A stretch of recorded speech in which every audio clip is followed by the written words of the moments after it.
Alright, hey everyone, my name is Corey, and I will be showcasing a Minecraft 1.16.1 any percent random seed glitch. I do not hear the game audio, by the way.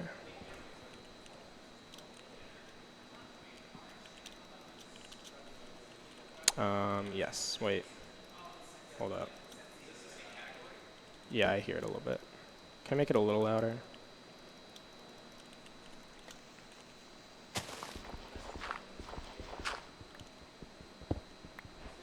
Yeah, it's better.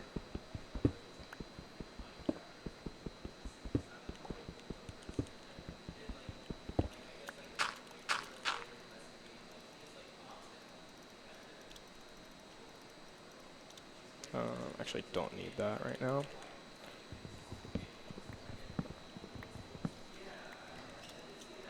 Alright, so we're going to make a boat, and then we're going to make doors, and that's going to allow us to make another portal in a magma ravine once we see it later.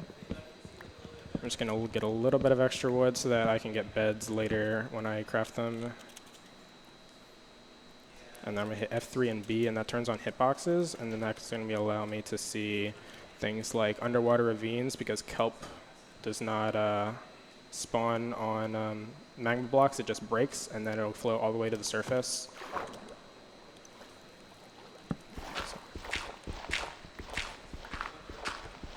And then placing a door down here allows me to breathe and mine a lot faster, so I'll be able to get flint pretty fast, but we're getting very unlucky. There we go. Now, of course, I get one right from the door as well. Alright, so the first thing we're going to try and find is a shipwreck, which I see right in front of me. You see that little tip kind of sticking out of the water right there? And that's going to be a pretty good shipwreck for us. It's going to have all three chests that spawn, mainly the treasure chest that we're going to want to find, and that's going to have our iron and potentially gold as well. And I see all the way on the left side there, there's a magma ravine, and that's where I'm going to be entering. Alright, so we got 8, looks like 9, which is perfect. And that's a good food chest, actually. We got 5 carrots, and I believe that's 6 bread. And I already have my gravel, so I don't need to worry about flint right now. And then we're going to be heading into this enter here, and it looks like it might be a sub 4 enter, which is pretty good for this challenge. Usually I try and get it under 6 minutes for an enter on a random seed. Oh, I just realized I don't have a pickaxe, so I'm going to just quickly make that real quick.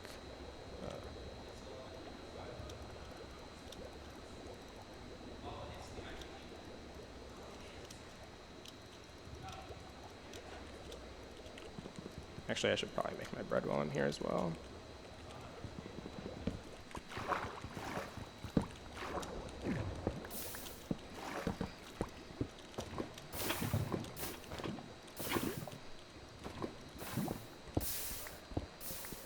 By doing this with the doors, this allows me to pickpocket the lava in a very specific way to allow me to make a portal underneath the lava.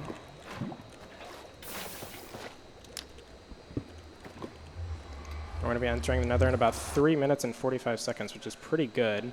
And then what I'm going to do is I'm going to pause right as soon as I get in, and I'm going to look for a big spike in the E counter up here on the top left. And I'm not sure if we got it already. I'm not actually sure. I can go and I can see 155, give or take, 156, and then I can see down here on my M plus C value, that is the mobs that are loaded in and the creatures. And if you combine the mobs and the creatures and subtract that from the entities, that gives the amount of bastion piglins that are loaded in. And so you see a big spike right here in the E, 55 looking this way. That means our bastion is right in front of me here. And so it's really just trying to be good about this terrain navigation to try and find, it looks like it's right in front of us, which is, oh my gosh.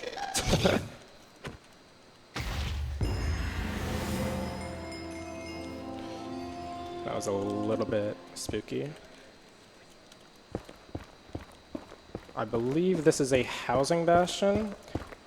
There is 4 different types of bastions, and this one is housing, I believe. And that's pretty good. And what I did right there with the boat is that you can get up close to a wall and mine a certain block, boat right up close to the wall, and that allows me to get in this 1 by 1 kind of area. So I could like, I'm kind of in like a swimming animation almost. And that allows me to mine a lot faster.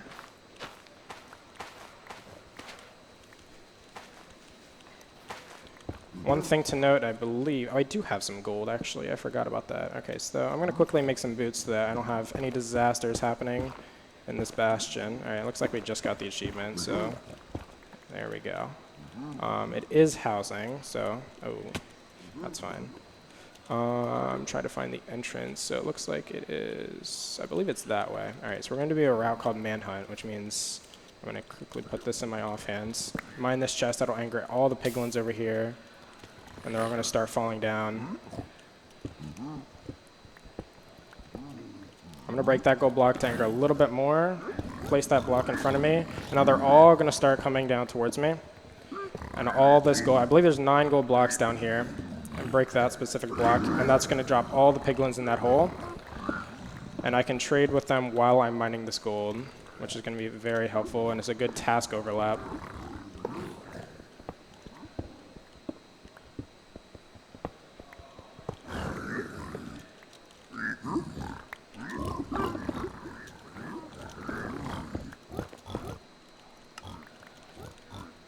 Let's go check that chest that we never grabbed. We have a little bit of obsidian, which is great. We're going to be looking for mainly crying obsidian, regular obsidian, string, and potentially extra golds.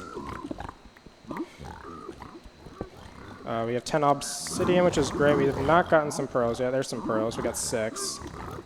We're looking for at least 12, but I like to be a little bit safer in these runs and leave on probably about like 14 or more. So we got 11, 15, there we go, a little bit more. And it looks like our piglins are pretty much done here. So I'm gonna get this one last piece of fire res, all right, and then we're out.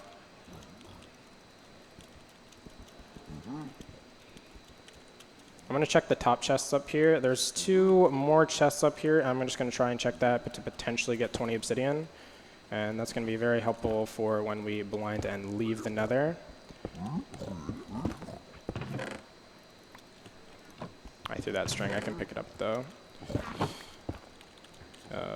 Yeah, I picked it up. Alright, so this terrain is not looking pretty good up here, so I'm going to go back down to where I came in from the bastion.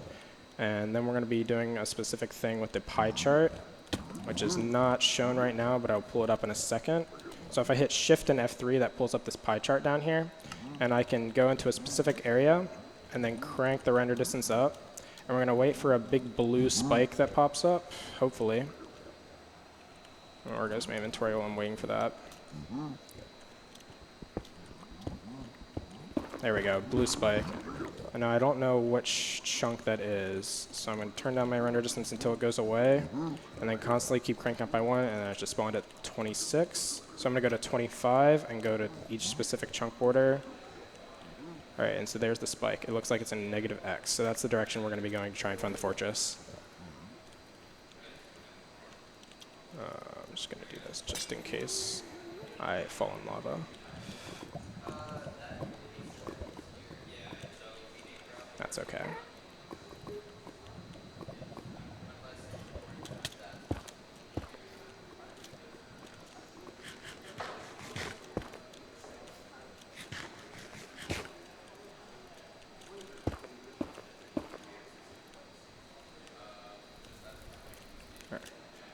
So the terrain looks like it opens up a little bit right here, which is perfect.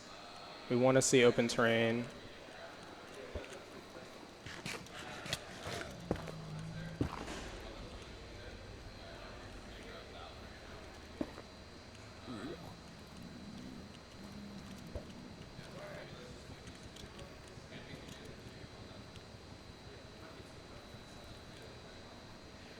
It was 26 chunks from the bastion, so it should probably load in maybe when we get over this little hill.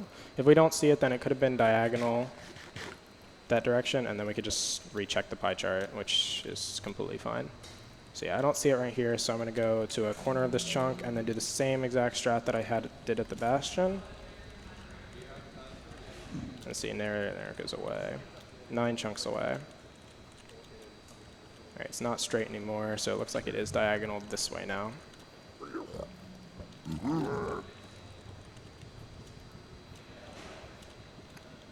right, it looks like the terrain is not cooperating with me. Oh, never mind. I see the leg of it right there. Perfect.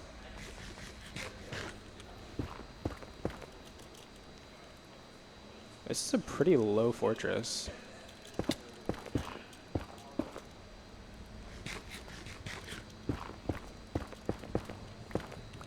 Alright, and I believe the spawner was probably this way, yeah. It looks like that's the only direction this fort leads me in.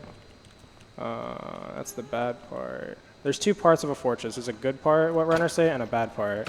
And then the good part is where blaze spawners are able to spawn at. I almost just got hit by that wither skeleton. Let me block him off. Wither skeletons are 3 blocks tall, which means if you just place those blocks right there, he cannot get to you.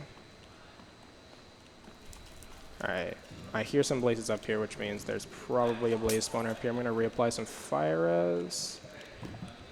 I do not see one. Oh wait, I think I just saw. Oh no, I saw those fences and I thought that was the edge of it. Alright.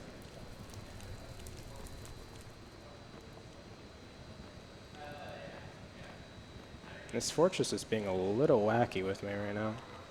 Maybe it's back here. Alright, there's one blaze. There we go.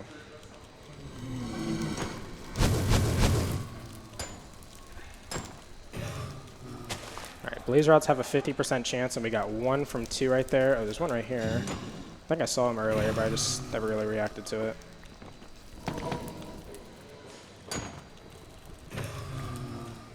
We got 3 from 4, I believe, which is pretty good. I'm going to do a quick organization of my inventory.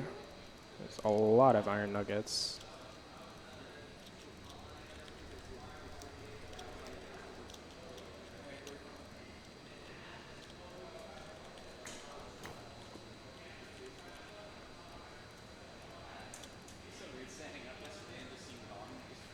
Alright, I'm going to start crafting my beds now. We're going to need those for the ends.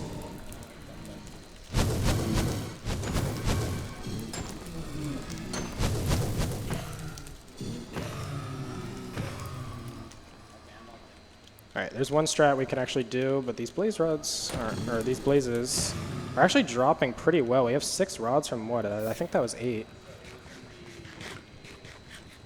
So I'm going to hit F3 to pull up my coordinates, because there are certain rings that stronghold spawn, and we're going to look for probably about like 180, 180. So about negative 180, 180. If you can see my X and my Z on the second paragraph up at the top. That's going to be around the cores that we're going to try and put our nether portal at to return back to the overworld. Most runners nowadays leave on 6 because they use something called a ninja brain bot, which allows them to find the stronghold faster.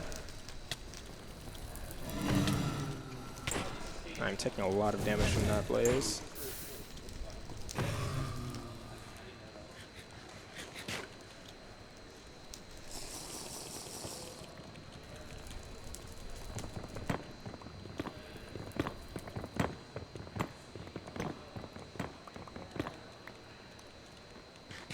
We're basically just waiting on 1 more rod. Usually when I only have 1 nether portal, I like to leave on 8 blaze rods. And that just guarantees me safety so that I can not have too many eyes break when I'm trying to triangulate for the stronghold. Alright, that was 8. Alright. So I'm going to go back towards where I was. So I'm going to try and get my X down a little bit. The train's not really working with me that well, so, I mean, worst comes to worst, we can blind here. It's still going to be in the ring. It's going to be a little bit worse. All right, here we go.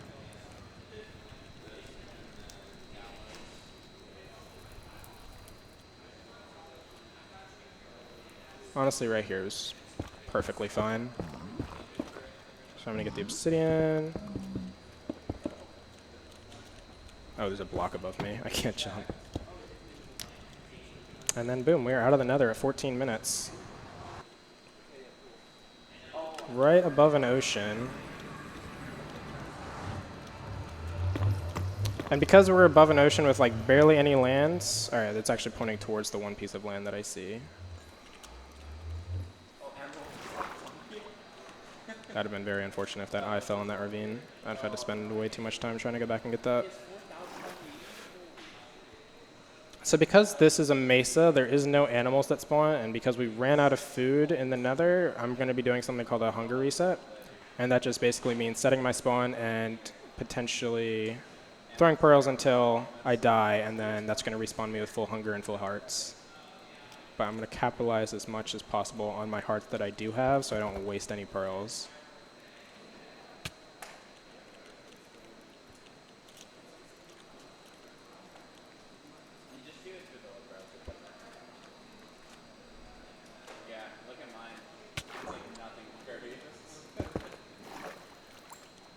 Alright, this seems like a good enough flat piece of land. Alright, so we're going to do something called distance estimation, where basically we're going to throw one eye and see the angle right here. It looks like it's 21.0. And then we're going to go 90 degrees, so that's about like 110.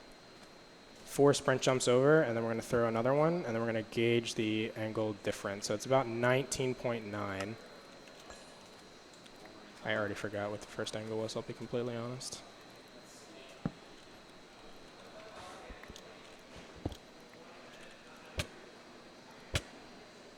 It spawned an endermite. It has a 1 in 20% chance of happening.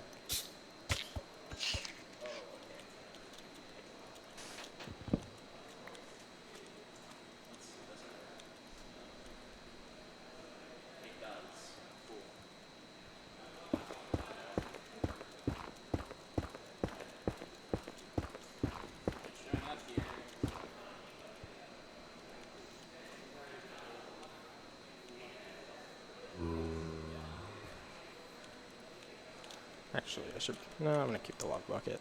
Usually I like to keep the lava bucket while I'm traversing this land up here, because if we find any animals, we can very quickly burn them with the lava, and that allows us to get cooked meat, which is a much, much better food source. I'm going to get my boat here.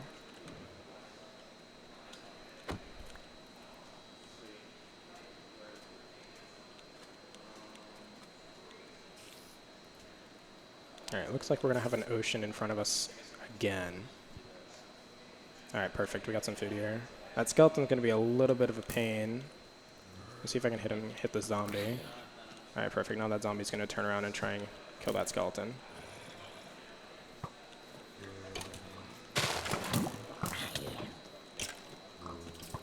Alright, that only dropped a 1. Alright, there we go. Alright, we got 3. That's pretty good. I'm going to get a little bit more because we have some right here, and I don't know when the next time we're going to get food is.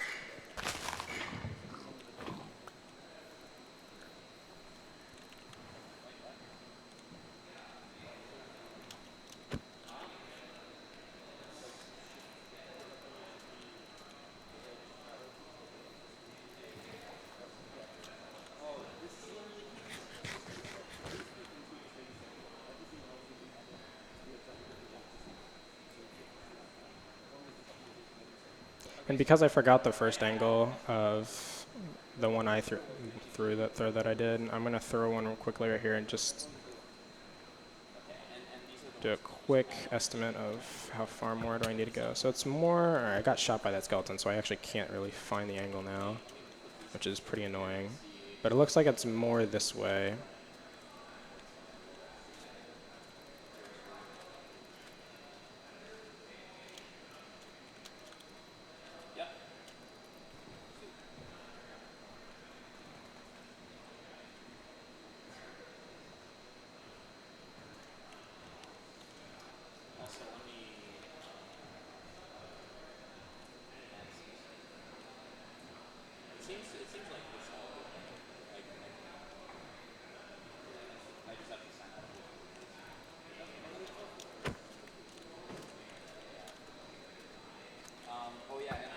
Alright, there we go. It's a much better angle change. It's in the negatives now, so it means we're pretty close. I'm going to change my lava bucket for a water bucket.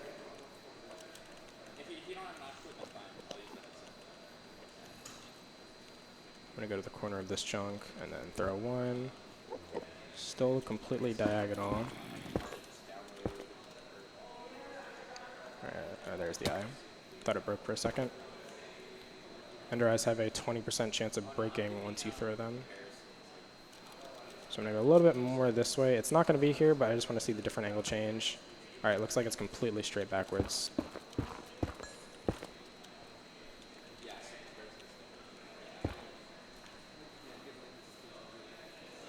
Pretty sure it's this chunk, but I'll throw in here just to be sure. All right, so it's this chunk. Perfect. All right, and then we're going to do a strat called 4-4, which makes me locate the 4x4z quadrants in the F3. So that's 4-3. That's, what are you doing here, sir?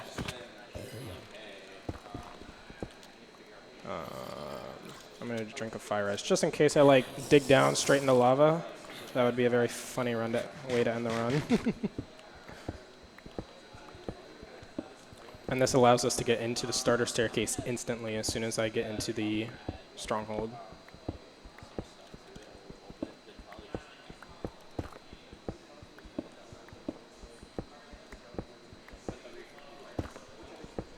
I'm going to place blocks above me just in case I don't have any creepers fall in my hole.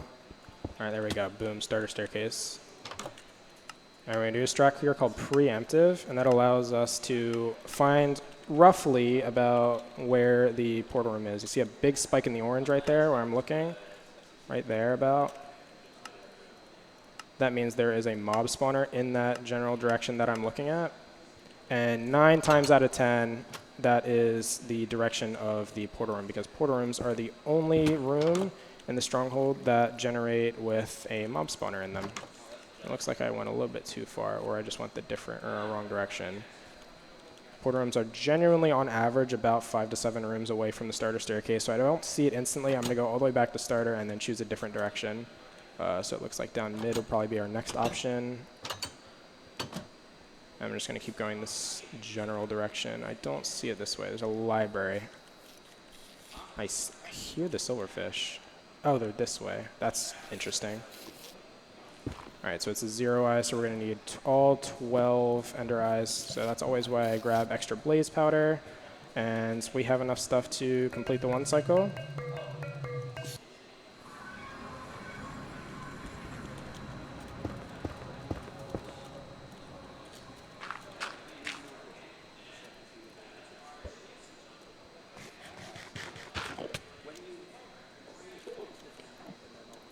I got a little disoriented there. This end island's a little weird there in the back, so I thought I went a little bit farther than I did with that pearl. All right, and then I'm going to go over to this side, so it forces the dragon to perch from a certain angle. That allows me to hit a much easier 1 cycle.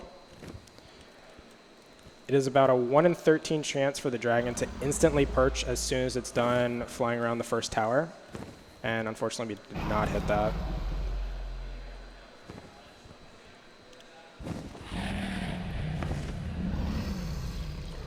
There is a strat I can do called half bow, but I do not have any extra string, so I'm kind of just relying for the dragon to perch, and it looks like that might have been the snap. That extra turnaround, I believe, is the last signal, and then boom.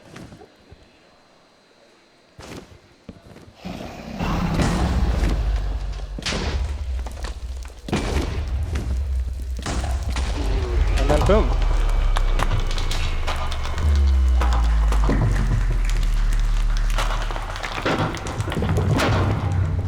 Time, 22 minutes and 52 seconds.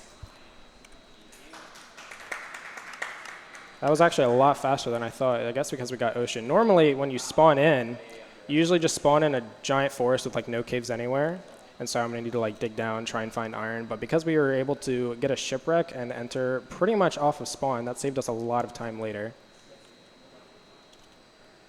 And unfortunately, the blind travel, when I made the nether portal and went back into the overworld, that distance was a little bit longer than I would have hoped for, but I think that was a pretty solid run. I'm going to go quickly check the nether.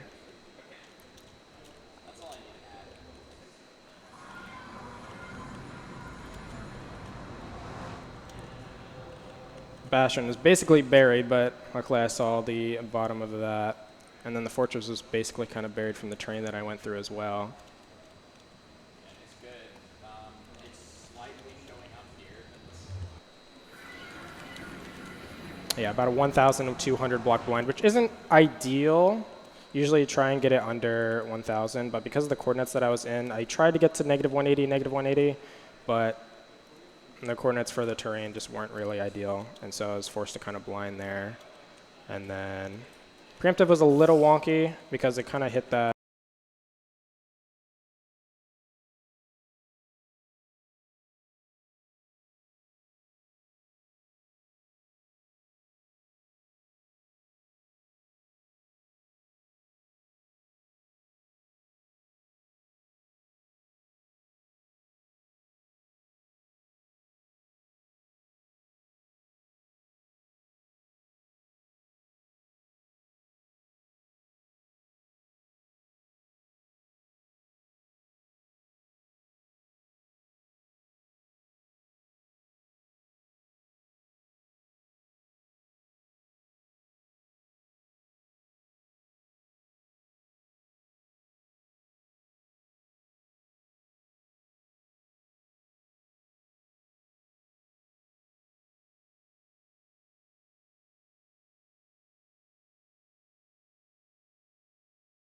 that library initially, but that was pretty much it.